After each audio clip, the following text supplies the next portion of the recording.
Pernah gak sih?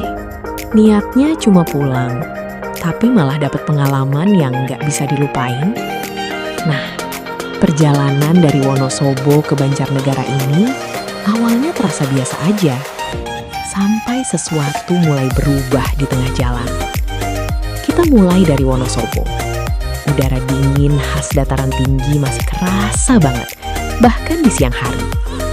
Tapi yang bikin penasaran, kenapa setiap orang yang pernah lewat jalur ini selalu bilang, nikmatin aja, jangan buru-buru. Ada apa sebenarnya di sepanjang jalan ini? Beberapa menit keluar kota, pemandangan mulai berganti. Dari rumah-rumah padat, jadi hamparan hijau yang luas. Tapi tunggu dulu, ini bukan sekedar sawah biasa.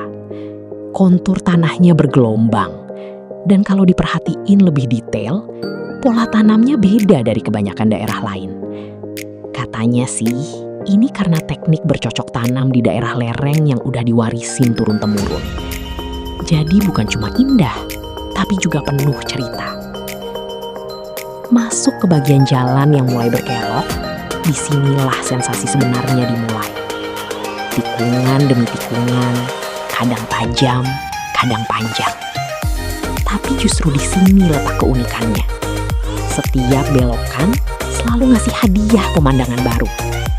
Dan anehnya, walaupun jalannya menantang, malah bikin pengen lanjut terus. Tapi ada satu momen yang sering bikin orang terdiam sebentar. Kabut tipis yang tiba-tiba muncul. Nggak selalu tebal, tapi cukup buat bikin suasana berubah drastis.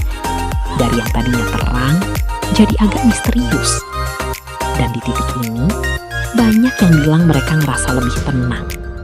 Aneh ya, padahal visibilitas berkurang, tapi justru suasananya jadi lebih syahdu.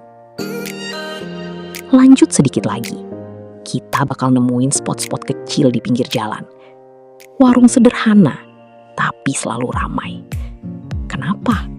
Ternyata bukan cuma karena makanannya, tapi karena view-nya. Bayangin, duduk santai sambil lihat perbukitan berlapis-lapis, ditemani segelas teh panas. Simple, tapi susah dilupain. Dan yang menarik, jalur ini ternyata bukan cuma penghubung antar kota.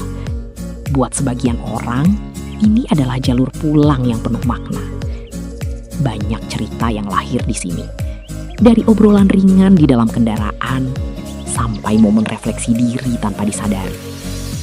Mungkin karena suasananya yang mendukung, atau mungkin karena perjalanan ini memberi jeda dari rutinitas.